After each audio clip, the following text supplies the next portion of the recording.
Am I the a-hole for not wanting to give my DNA in order to try and reconcile with my brother? Throwaway account. I, 35M, spoke directly to my brother, James, 37M, for the first time in over 15 years recently. I never thought I'd see the day. For more than a decade, the silence between us was so heavy it felt like a physical object in the room whenever I visited my parents. But here we are. This whole mess is completely my fault. I don't say that to be self-deprecating, I say it because it is the objective truth. I was a jealous, insecure, and deeply resentful young man who made a selfish choice with absolutely no regard for the long-term consequences. What did I do? I hooked up with Alice, 37F, who was dating my brother at the time. It was a singular moment of catastrophic judgment. We did it once, and the main reason it was only once was because we got caught in the most humiliating way possible. James didn't just walk in, he saw the betrayal of the two people he trusted most in one fell swoop. James was rightfully upset and understandably had an aggressive response. He didn't just yell, he saw red. He gave me a broken nose right there on the spot. We were outside when it happened, and the neighbors ended up calling the police because of the noise and the violence of the confrontation. By the time the sirens were audible, our dad had already stepped in and physically separated us. I was sitting on the ground with ice on my face, and James was sent to a friend's house to cool off so he wouldn't be arrested. I could have put him in jail for the assault, but the guilt was already eating me alive. That, combined with my parents' frantic pressure to not destroy the family further, kept me from going through with any charges. The fallout was immediate. I was kicked out of the house. I don't fault my parents for that. I had brought a level of toxicity into their home that made it impossible for me to stay. I stayed with a friend, sleeping on a couch and wondering how my life had collapsed so quickly. I was scolded by everyone, extended family, friends, everyone. James cut me out of his life completely. My younger sister was still dependent on our parents at the time, so I don't fault her for keeping her distance back then. She was just trying to survive the blast radius. I spent the next several years in a sort of self-imposed exile, trying to figure out why I did what I did. I got into therapy. I had to peel back the layers of my childhood to realize that there was a massive golden child syndrome situation with my parents and James. He was the first son, the academic star, the one who never stumbled. I was the one who struggled, who needed extra help, and who got into trouble. My parents were ashamed of my needs, and I internalized that shame until it turned into a weapon. Hooking up with Alice was how I lashed out. It wasn't about her, it was about hurting the person who I felt had everything I didn't. It's not an excuse, just the psychological explanation I had to face. I made a new life for myself. I traveled, worked odd jobs, eventually got a college-level education, and started my own small but successful business. I tried the whole romance thing, but after a few failed attempts, I realized that long-term companionship just wasn't for me. I also discovered a very clear lack of desire to be a father. I didn't want the responsibility. So, I got the snip. I wanted to be certain that I wouldn't bring a child into my complicated history. But life is funny. In 2020 to 2021, I entered into an exclusive arrangement with a friend, Tanya, 36F. We were on the same page about everything. Or so we thought. It turns out that the things I got clipped decided to grow back. Spontaneous recanalization is rare, but it happened to me. Tanya ended up getting pregnant, and despite my initial panic, I stepped up. I now have a beautiful daughter, Emily, 4F. Tanya and I live 10 minutes away from each other and have an amazing co-parenting relationship. My parents are aware of Emily. They've met her a few times, but they've always kept their distance. They've even gotten her gifts, but I've always felt like they were holding back. I think they don't do more because they don't want to hurt James. My brother was the wronged party, not me, so it made sense for our parents to prioritize his feelings over their granddaughter. My sister, however, has made herself quite familiar with Emily. They have a real relationship, and she's the only one from my side who really treats Emily like family. I gave up years ago about ever seeing or speaking to James again. I even wrote him a long apology letter 3 years after the fact, at the suggestion of my therapist. I gave it to my mom to pass along. I don't know if he ever read it. I was NC with both parents for that first year, then LC with my mom and VLC with my dad. I just accepted that my brother was gone from my life. So, I was shocked when he reached out to me on social media. He didn't start with an apology. He asked if Emily was really mine since she was biracial and didn't look like the rest of our family. I didn't respond. I felt it was a low blow. Then, my parents reached out and asked me to come to their house. When I arrived, James and Alice were there.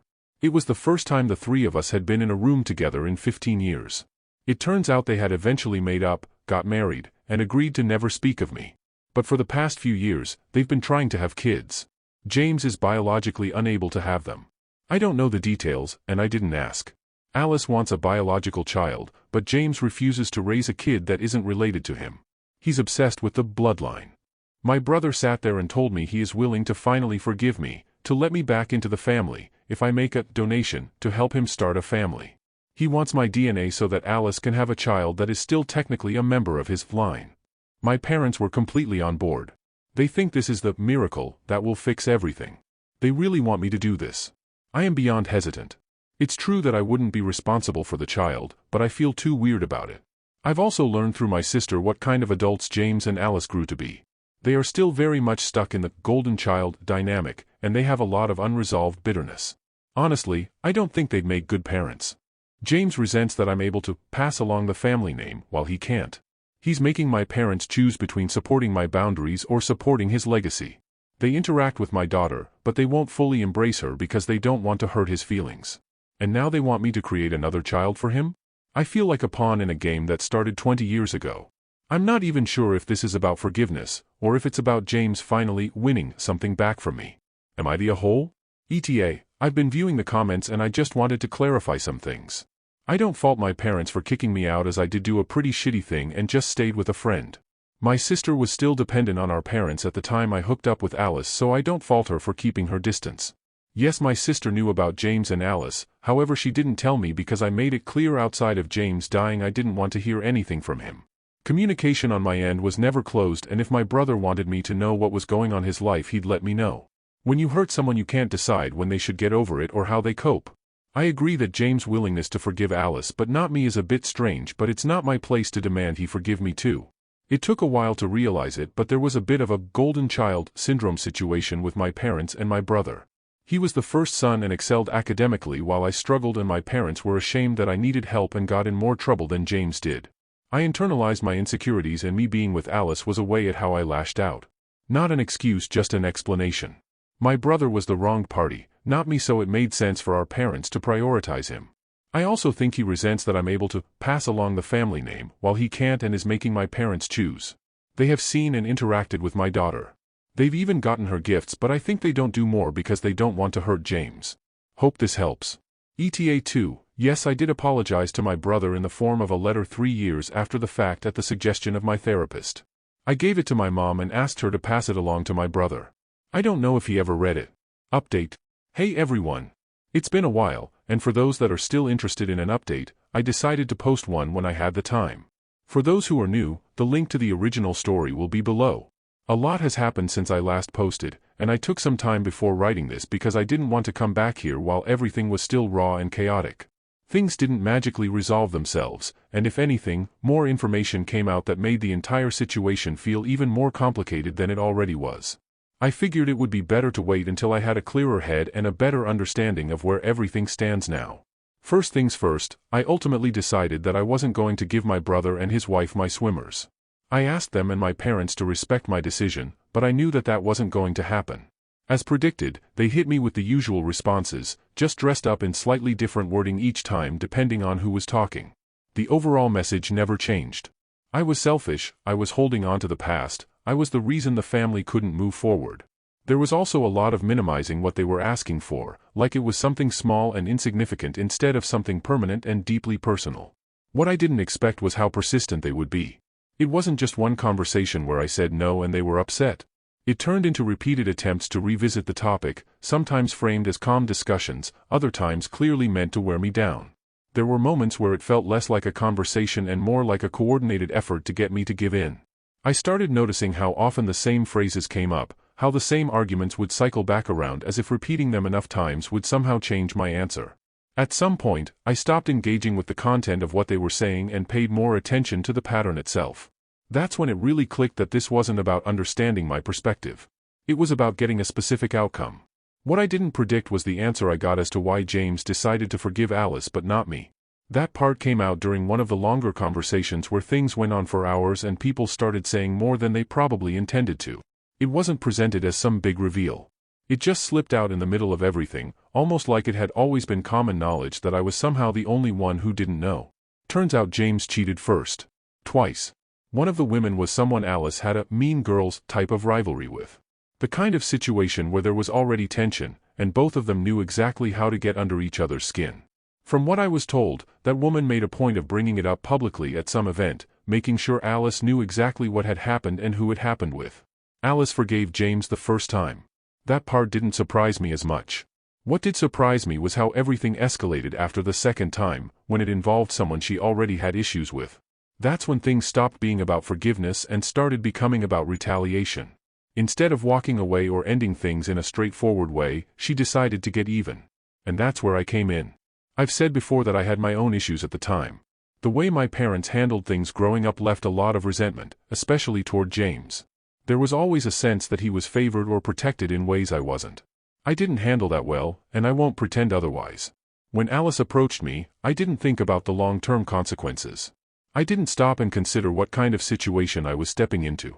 It was impulsive and selfish, and I own that. What I didn't know then was that it wasn't just a bad decision between two people. It was part of something she had already planned out. James caught us because Alice intended for him to. That changed how I looked at everything that happened after. It wasn't just a mistake that got exposed. It was a situation designed to blow up. From what I understand, they did break up after that, at least for a while.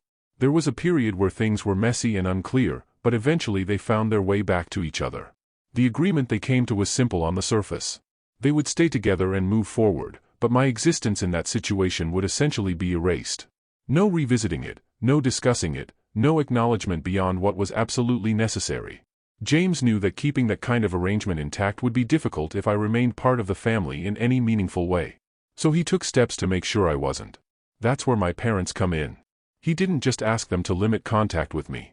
He made them feel like it was necessary to preserve the family. From what I've been told, it was framed as protecting his relationship, avoiding further conflict, and keeping things stable. Over time, that turned into me being kept at a distance more and more. It wasn't always obvious in the moment, but looking back, the pattern is clear. Invitations stopped, conversations became shorter, and there was always some reason why it wasn't a good time for me to be around. Not gonna lie, a part of me was pretty pissed off when I found that out. I confronted them about it, and that conversation didn't go the way I expected. There wasn't any big moment where they admitted everything was wrong and apologized. Instead, it turned into a mix of partial acknowledgement and justification. They agreed that I didn't have to take the bait back then, which is true. But they also stood by the decisions they made afterward. What bothered me the most wasn't just what happened back then. It was the way it's still being framed now. James and Alice both made choices that hurt each other. I made a choice that hurt both of them. But somehow, I'm the only one whose role in all of this is still being treated as something that needs to be corrected or compensated for. My parents think that James and Alice not being able to have a child is a consequence of everything that happened, and that me giving them my swimmers could help finally heal everyone. That's the part that doesn't sit right with me. It turns a very real and complicated situation into something transactional. Like if I just agree to this one thing, everything balances out and we can all move forward. But that's not how it works. It doesn't undo the past, and it doesn't change the dynamics that led to all of this in the first place. I still refused, and I admitted that I think they'd make terrible parents. That didn't go over well. It escalated things in a way that probably could have been avoided if I had worded it differently, but at that point, I was already past the point of trying to keep things smooth. It wasn't just about the original situation anymore. It was about the patterns that keep repeating and the lack of accountability for any of it. I won't go into too much detail because of the rules, but we're Americans, so draw from that what you will. Things didn't calm down after that. If anything, it created more distance. Conversations became less frequent, and when they did happen, they stayed surface level. There's a noticeable shift now where it feels less like we're a family trying to work through something and more like we're a group of people who are loosely connected by history. My sister is the only one who's been on my side through all of this. She didn't just quietly agree with me either. She called out James and Alice directly, which I know didn't make things easier for her. Having at least one person acknowledge that this situation isn't as one-sided as it's being presented has made a difference. It doesn't fix everything, but it does make it easier to stand by my decision without constantly second-guessing it. There's always been a small part of me that hoped things could go back to something normal. Not perfect, just normal enough that holidays didn't feel like something I had to think twice about. That part of me is still there, but it's quieter now. After everything that's come out and the way things have been handled, it feels less realistic than it used to. I'm not completely cutting everyone off, but I am adjusting how much access they have to me. Low contact or very low contact feels like the only way to keep things manageable without constantly reopening the same issues. It's not ideal, but it's better than continuing in a cycle that doesn't lead anywhere.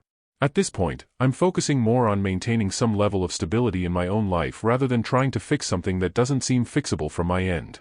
I've made my decision, I've explained it more times than I can count, and I'm not going to keep revisiting it every time someone decides they want a different answer. My sister is the only one who's been on my side and called out Alice and James on their crap. There's always been a small part of me that wished that I could be forgiven and see my parents on the holidays again, but after all this, I feel like I'm gonna be okay being LC or VLC. Thank you for watching. Don't forget to like, share, and subscribe to Daily Tales Update.